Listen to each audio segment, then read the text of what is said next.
Welcome to Felony Friday, a presentation of the Lions of Liberty podcast. Here is your host, John Odermatt. Felons, friends, and freedom lovers, thank you for tuning in for yet another edition of Felony Friday here on the Lions of Liberty podcast. Felony Friday is a weekly show where we strive to expose injustice in the broken criminal justice system.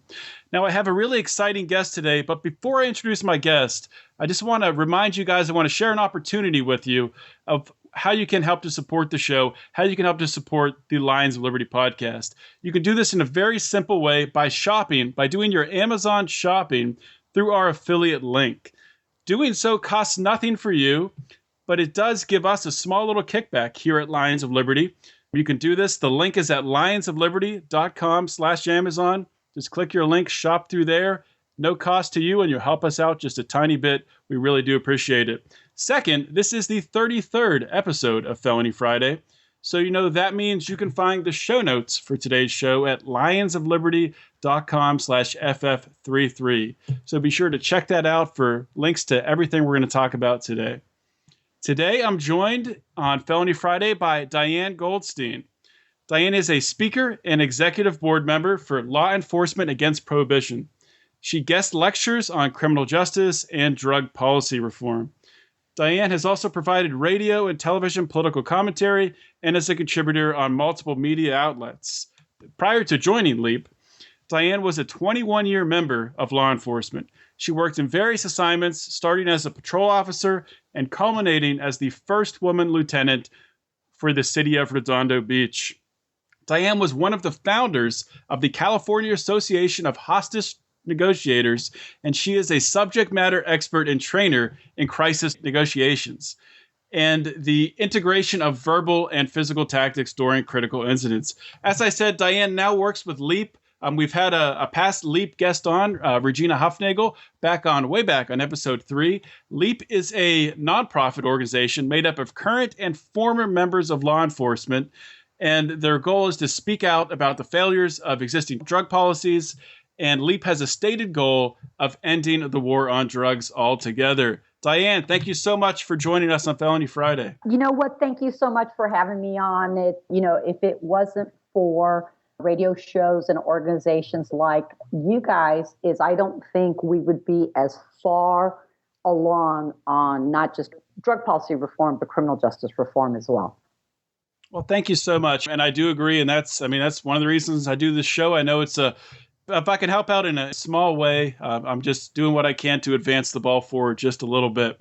Before we get started, and our goal here today is to really talk about marijuana legalization, especially how it relates to California and some things on the ballot there. But before we get started talking about that, I wanted our audience to get an opportunity to get to know you a little bit better and get to know, maybe start off first by talking about, you spent 21 years as a police officer. Maybe you can share, what led you in the direction to want to get involved and serve in law enforcement. I think most everybody that I know who has gotten involved in law enforcement has done so because they wanted to make a difference in their community.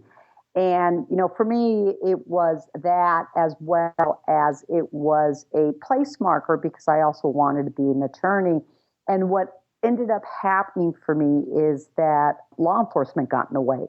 I fell in love with a profession that has profoundly been changed in the last, 10, 15 years since I've retired. And it started happening even during my career because of the drug war.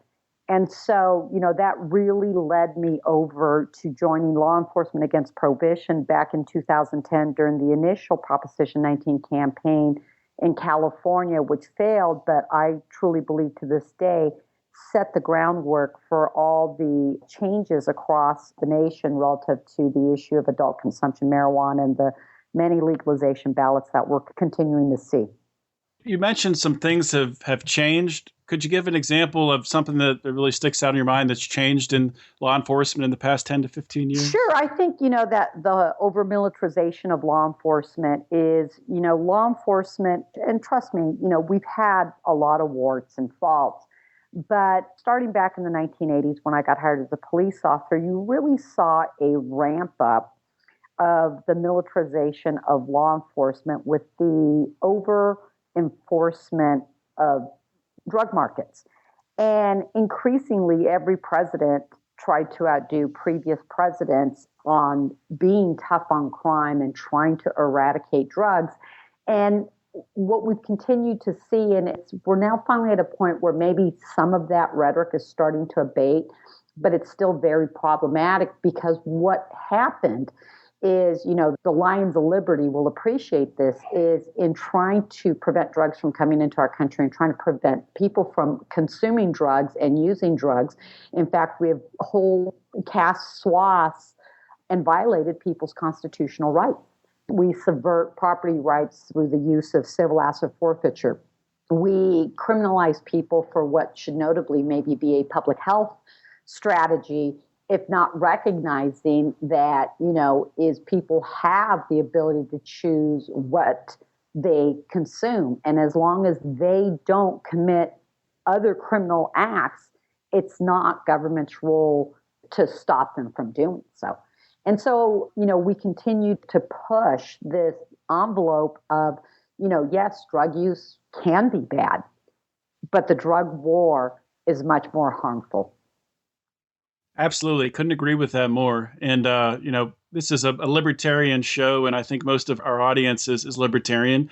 And being a libertarian and really believing in the ideas of liberty, it doesn't mean that, you want everyone to go out and do drugs or smoke pot or, do harder drugs than that. I think that's sort of a misconception a lot of people have. They think libertarians are, they just want to legalize marijuana to smoke it. But just like you said, it's not the role of the government to infringe on individuals' rights. It's not the role for them to dictate what they can and cannot put inside their body. That's not to say that somebody should be ingesting drugs. It's just not to say that that's not the role of government. And from a utilitarian view, when the government and the state does do that, it makes the situation a lot worse and pushes it to the black market. I kind of wanted to pivot back to your career for a minute. You did serve 21 years as a police officer.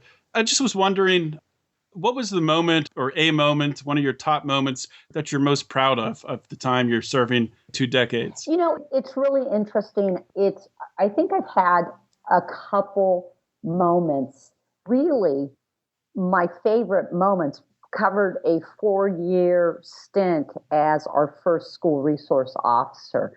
And, it's very controversial again now when you see police officers in schools, because what has happened is we've pivoted what started out as kind of a community-based policing type of program, where I was in the school as part of staff trying to prevent kids from getting involved in the criminal justice system.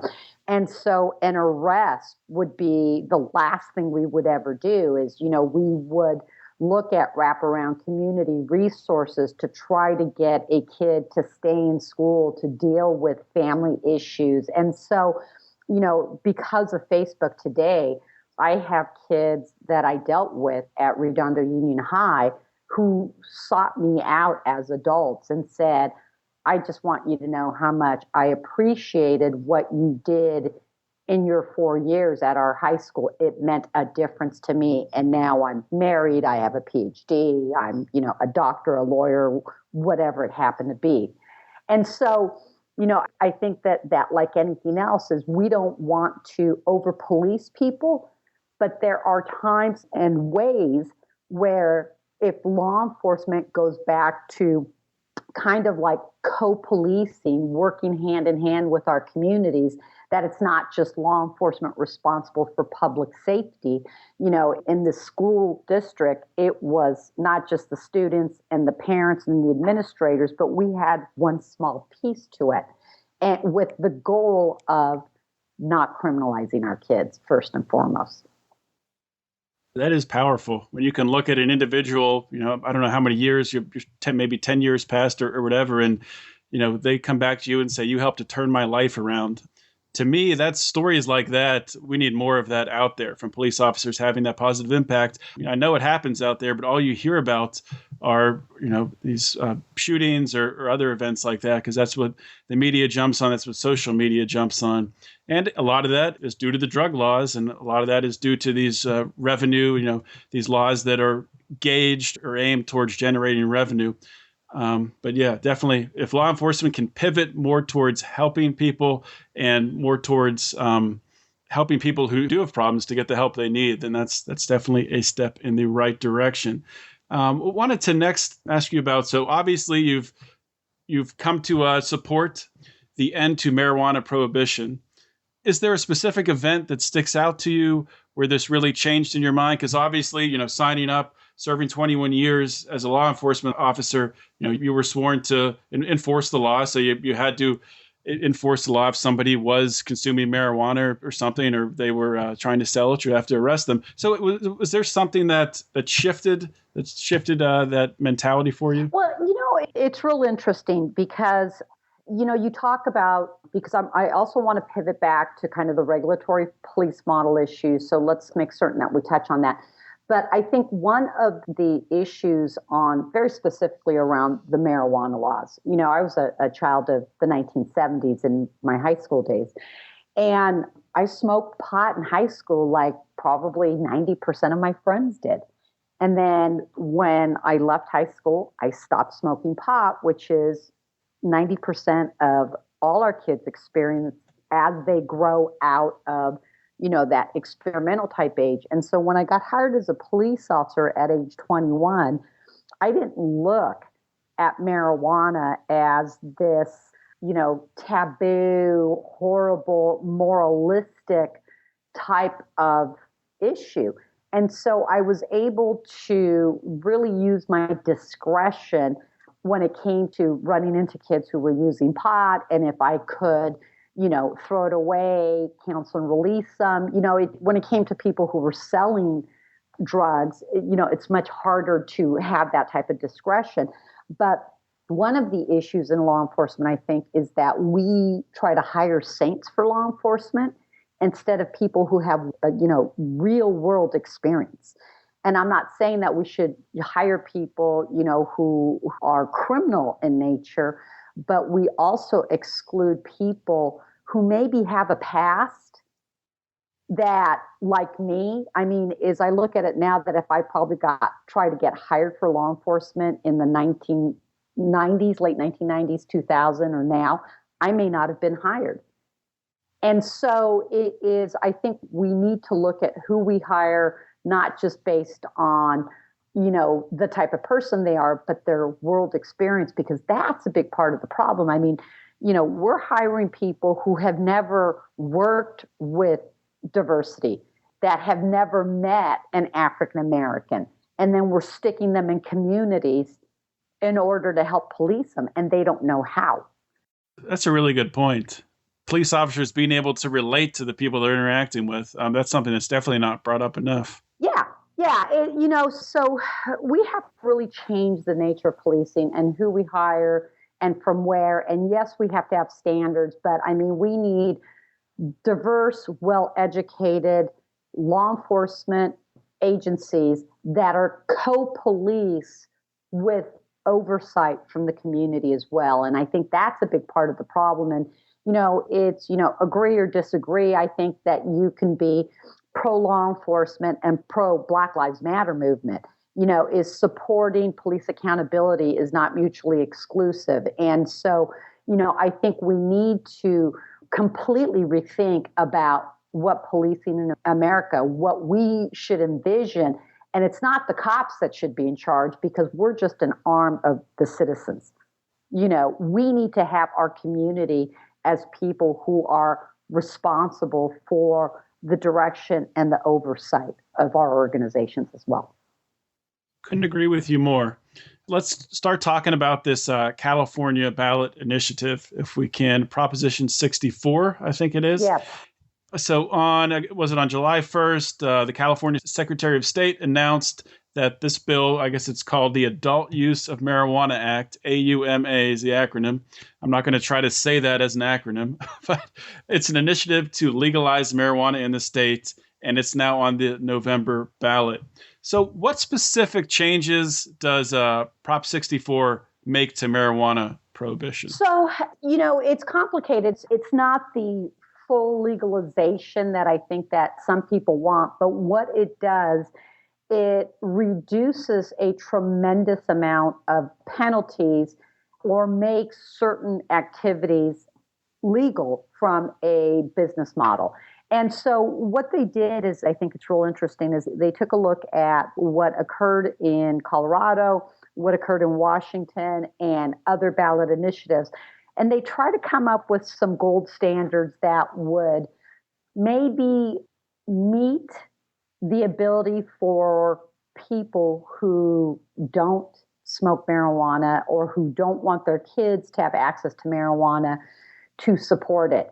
And so there's a lot of really, really good things that I like about it. There's some things that I think can be changed, but the wording of the ballot initiative itself allows for legislative change. So, for example, right now, the tax is at like 15%, but down the road, if that tax is too high, it can be reduced. The tax can never go up.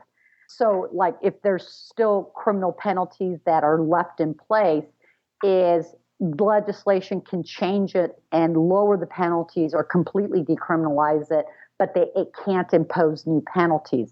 So it creates, kind of a standard for people to work off and to still be able to assess down the road on what's working, what's not, is there some tweaking that needs to be done.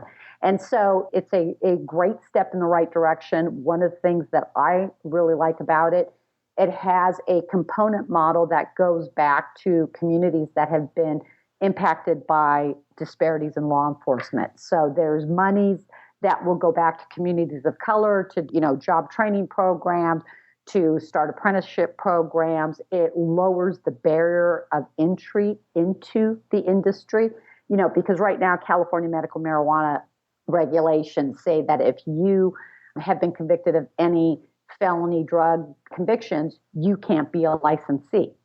And so with this, it looks at, maybe one of the reasons why all these people have convictions is because of disparities in enforcement that in fact have occurred. So there's some really good strength about it relative to the issue of advertising to kids. And I'm pretty libertarian, and, sometimes I struggle with, what's the right constitutional balance, but I think we can all agree that we shouldn't be advertising or promoting marijuana use to kids. Definitely. Yeah. Just the same way I wouldn't want people advertising, hard alcohol to children or cigarettes to children.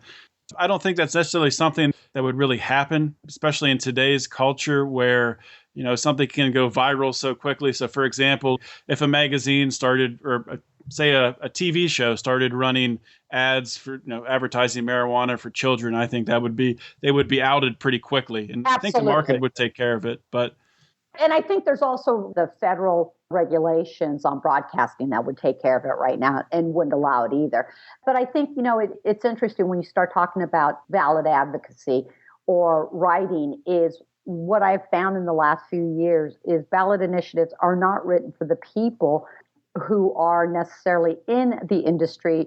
They're written for the average voter who may have some kind of fears about, what's going to happen. And so, I think that the most difficult part for me around this whole issue of marijuana in particular is the tax issue.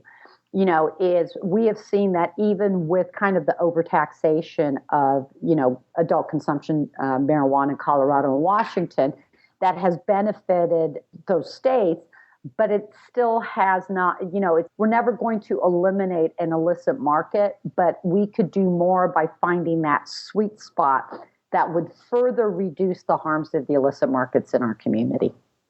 Yeah, I do want to talk about that a little bit more in a minute. But first, I just wanted to make sure that I understand the actual law itself. From what I read, it seems that Californians 21 and older are allowed to grow up to 6 plants, but they can't transport more than an ounce or up to 8 grams of extract.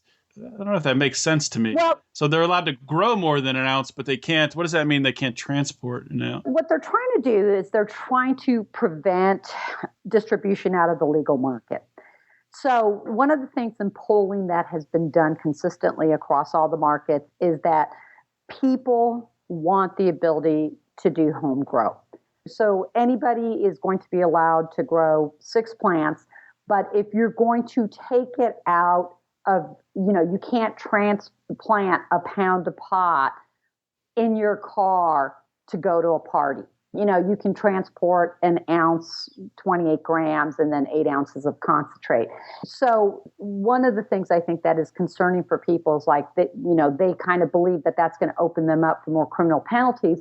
And what I like to say is, this is no different in the sense that if you have an open bottle of wine that, you take to your local restaurant and you want to bring it home, they recork it. And in order for it to be legal, you have to put it in the trunk of your car.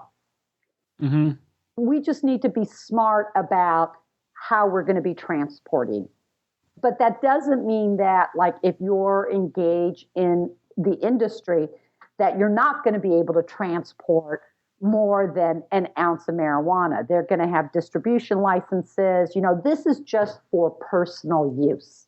So what you're talking about is literally, that is just what the bottom line personal use statute is. Okay, just wanted to make sure that for our listeners that was clear. I know another issue that's really important to our listeners, and we've talked about Prop 47 before on this show, and I think actually Prop 47 might be running out soon. So I was curious to how, I know you had to petition the court for Prop 47 in order to get your drug offenses, get some relief if you were in jail on a nonviolent drug offense, or if you already served your time. You had to actually do something in order to get that relief. Is Prop 64, does it provide similar relief to Prop 47? It does, but without those time restrictions. So that's another very, very positive thing about Proposition 64. In fact, I was at a industry event yesterday, and I was with a man who had been previously convicted, and what he is looking forward to when it passes, and that's why he's supporting it, is to be able to expunge his criminal record, because he was a cultivator who was actually, operating and providing for patients under Prop 215, but because of the gray area of Prop 215, he ended up getting a criminal conviction on it.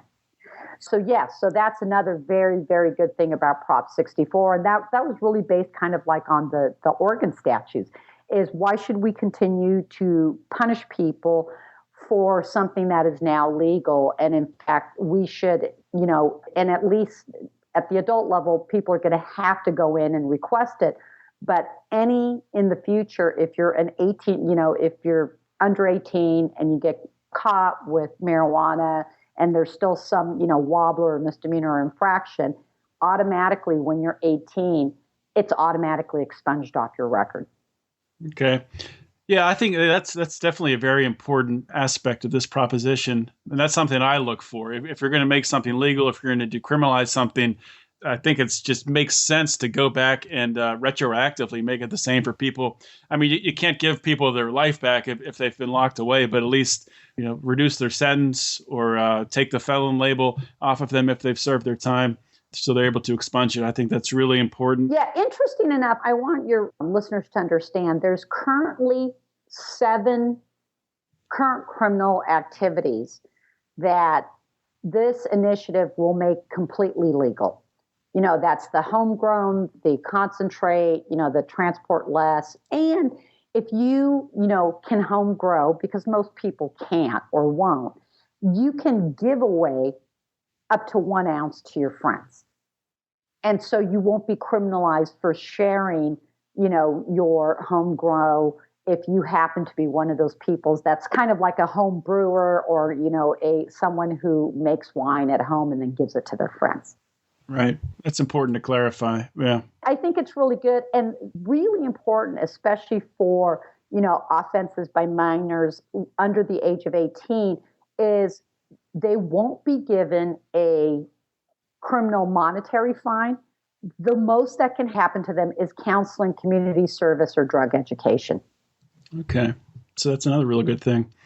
So a question here. I know that a lot of police funding is tied to, nonviolent drug arrests. There's certain quotas at the local level that are have to hit in order to get some federal funding. At least that's my understanding. Correct me if I'm wrong. How would any funding lost based on this proposition passing, not saying it has to be replaced, but is that something that, do we have to worry about police escalating another area in order to replace the funding? It's really interesting. That's one of the arguments that law enforcement is making against the proposition that they're going to lose money. And I think it's a specious argument because, and that's, I think, one of the larger issues when we start talking about total police reform. I don't believe that the federal government right now allocates what's called burn jag grant funding.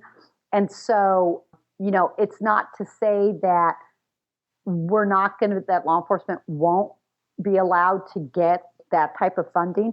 But if in fact they do, it's going to have to be for illicit growth. So let's say that you have people that are going to continue to operate in the underground market on a commercial level. Is local law enforcement could still obtain marijuana eradication grant funding to go into areas and to cut down illegal growth.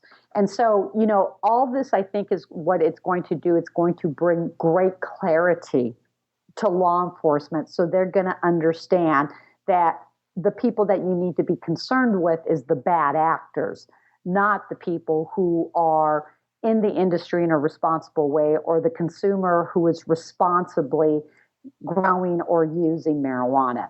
And so, it's from a money perspective, there is going to be funding that's going to go back towards compliance for law enforcement. And there's also going to be money that's going to be given to the California Highway Patrol to develop and enhance driving under the influence of drug training. So I think that the other thing that's really important in this initiative is that it does not have a per se limit in it. Is in California, we've been fighting a DUID marijuana per se level for years because not just the activists and consumers, but people in law enforcement and defense attorneys all understand that a per se limit is unconstitutional, and it is much different than someone who's driving under the influence of alcohol, and that if you put a per se limit in it, what it would do is it could wrap up potentially innocent people into the criminal justice system, and we want to avoid that as much as we can. But there's also, I think, enhanced training that is available that law enforcement doesn't necessarily do as much as they should. There's this great fear of, oh my God, marijuana is going to be legal. We're going to have, blood on our highways. And that's not true. In California, law enforcement has complained since 1996 that we've had de facto legalization. And what you've seen, if you go back to National Highway Transportation Safety Administration stats, and you look at the mileage death rate on how they determine what states are the most safe, California's mileage death rate has dropped from 1.46 for every 100 million miles driven or down to 0.92. And so, I don't believe that our highways are going to be any more dangerous, but I also think that we need to engage in public education campaign to ensure that people understand is just because marijuana is legal, you still have a responsibility not to drive under the influence. Absolutely. And I think the public education is especially important because I've read many articles out of Colorado talking about, the number of drivers who were in accidents testing positive for marijuana going up without it being explained that, they could have smoked marijuana a week or 2 weeks before and it's still showing up in their system. Correct. So, correlation does not always equal causation. It's just really just a consequence of it being legal. Of course, it's legal. More people are going to have it in their system. It doesn't mean that it caused the accident. It doesn't mean they were high at the time of the traffic incident. So I think there's really just a blatant misunderstanding of the drug that needs to be corrected. And I think it's not just a misunderstanding. It's a deliberate mischaracterization by law enforcement and people who oppose it. Because that's one of their big taglines is, the things that they're screaming about right now is that the potential for DUID, that there are people who've been previously convicted of, selling marijuana that may be allowed to get a license, which is also mischaracterization of what the bill actually does. because what it states is that can't be the sole exclusion.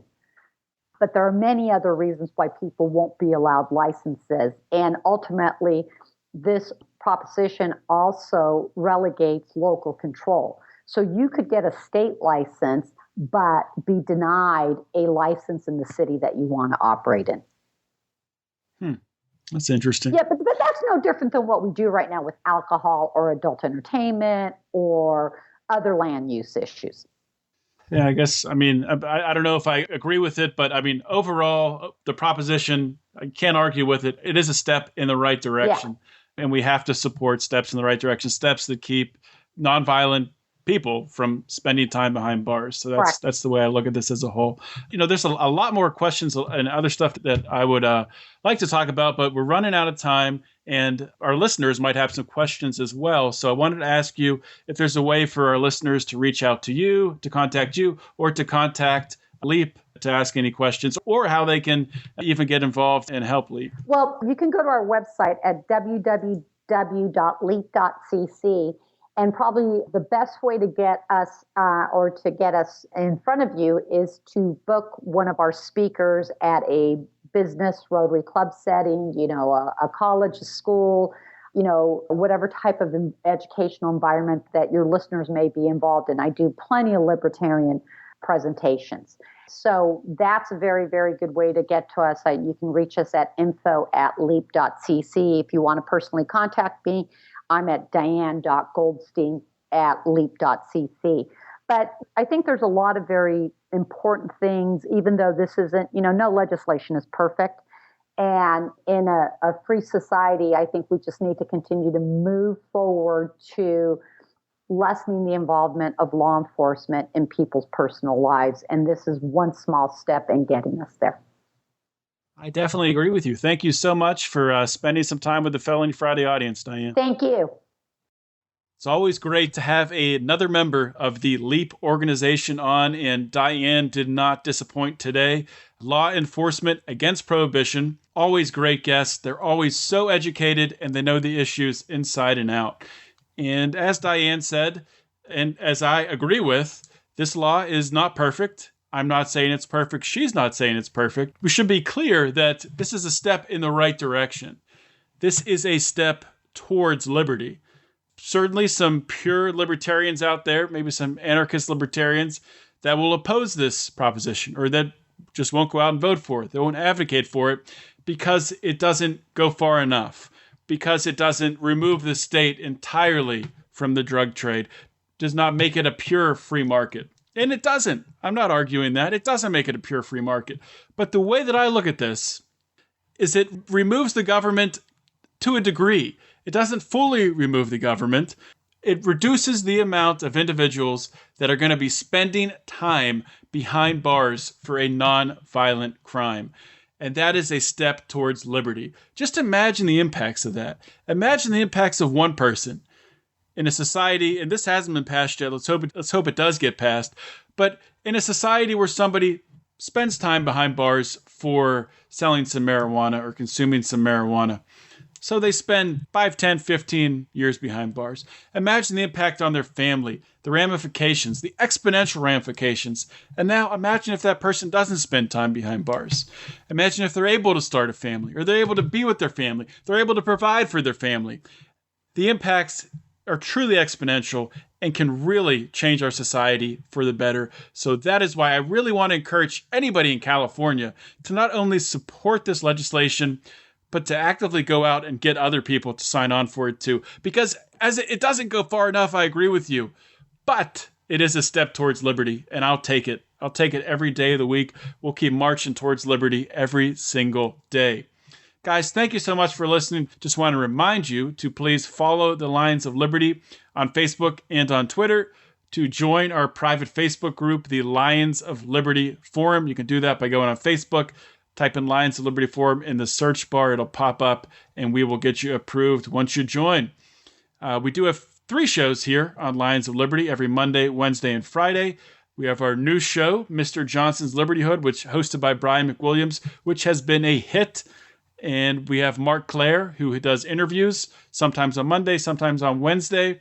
always bringing great people on to talk about the ideas of liberty, at least once a month, sometimes twice a month. You can contact me via email, felonyfriday@lionsofliberty.com. If you just happen to stumble upon this show today, please make your way over to the podcast archive, lionsofliberty.com/archive. And you can find a link to click on the Felony Friday archive, or you can go directly to the Felony Friday archive at felonyfriday.com and check that out. As always, guys, thank you so much for listening. This is John Odermatt signing off. Always remember to keep your head up and the fires of liberty burning.